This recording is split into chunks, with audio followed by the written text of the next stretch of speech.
Sabado de Gloria ng Katahimikan.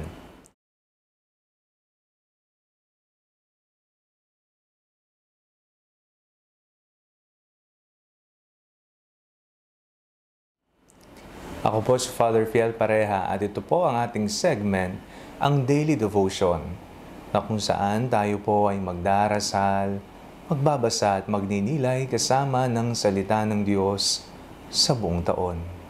Manalangin tayo. Sa ngalan ng Ama, ng Anak at ng Espiritu Santo. Amen.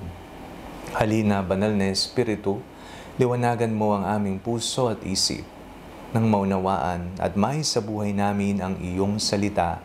Amen. Our Bible passage for today is from the book of the prophet Isaiah, chapter 38, verses 10 to 14, 17 to 20, and I read it for you. Once I said, in the noontime of life I must depart. To the gates of the netherworld I shall be consigned for the rest of my years. I said, I shall see the Lord no more in the land of the living. No longer shall I behold my fellow men among those who dwell in the world. My dwelling, like a shepherd's tent, is struck down and borne away from me. You have folded up my life like a weaver who severs the last thread. Day and night you give me over to torment. I cry out until the dawn. Like a lion, he breaks all my bones. Day and night you give me over to torment. Like a swallow, I utter shrill cries. I moan like a dove. My eyes grown weak, gazing heavenward. O Lord, I am in straits. Be my surety.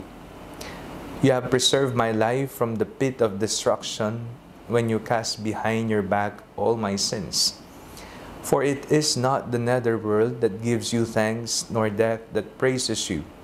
Neither do those who go down into the pit await your kindness. The living give you thanks, as I do today. Fathers declare to their sons, O God, your faithfulness. The Lord is our Savior. We shall sing to string instruments in the house of the Lord all the days of our life. Katahimikan ang bumabalot ngayong araw na ito, sapagkat ang ating manunubos ay namatay. At batay sa lumang tradisyon, ang Panginoon ay dumalaw sa kung saan naroroon ang mga patay at kanyang iniligtas ang mga natagpuan niya doon. Katahimikan. Napakahalaga po ng katahimikan. At isa po ito sa mga tila ba nawawala na ngayong panahong ito.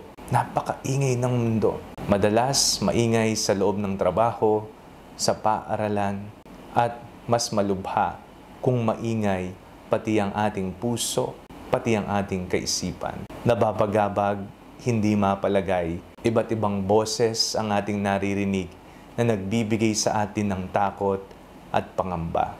Ngayong araw na ito, inaanyayahan ko po kayo na manahimik nang sa gano'y mangusap ang Diyos sa atin. Nang dalawin ng Diyos ang ating puso. Na tila ba tayo hindi na humihinga, hindi na tumitibok, patay na. Dadalawin ng Diyos ang ating nawawalang buhay na puso. Manahimik tayo. Makiisa tayo sa katahimikan ng mundo. Natatakot ang impyerno. Natatakot ang lugar ng mga patay, sapagkat ang Panginoon ay namatay para buhayin ang lahat, para iligtas ang lahat. Sa kanyang kamatayan, sa krus na kahoy kung saan siya pinatay, kung saan siya pinako, ay naging pinagmulan ng bagong buhay.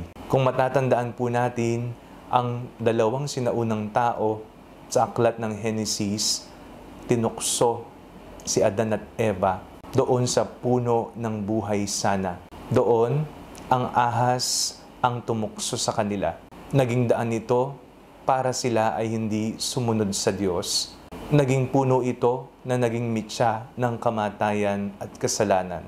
Ngayon naman, sa panahon ni Jesus, ang puno ng krus ang naging simbolo at naging bagong puno ng buhay. Manahimik po tayo ngayong araw at pagnilayan natin ang pagmamahal ng Panginoon na nag-alay ng buhay para sa ating lahat. Manalangin tayo. Panginoong Jesucristo, mangusap ka sa katahimikan ng aming mga puso. Napakaraming tinig ang aming naririnig sa mundo. Ngunit uhaw kami sa iyong tinig na nagbibigay buhay sa aming mga puso. Amen. Sa ngalan ng Ama, ng Anak at ng Espiritu Santo. Amen.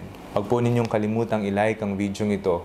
Mag-comment po kayo and share it with your family and friends. Ang panalangin bago matulog ay may sariling Facebook page na po. Huwag niyo pong kakalimutang mag-like at mag-follow dito and do not forget to subscribe to our YouTube channel. I-click niyo lamang po ang link na nasa description ng video ito. O kaya naman po i-just search Father Fiel Pareha. God bless you po.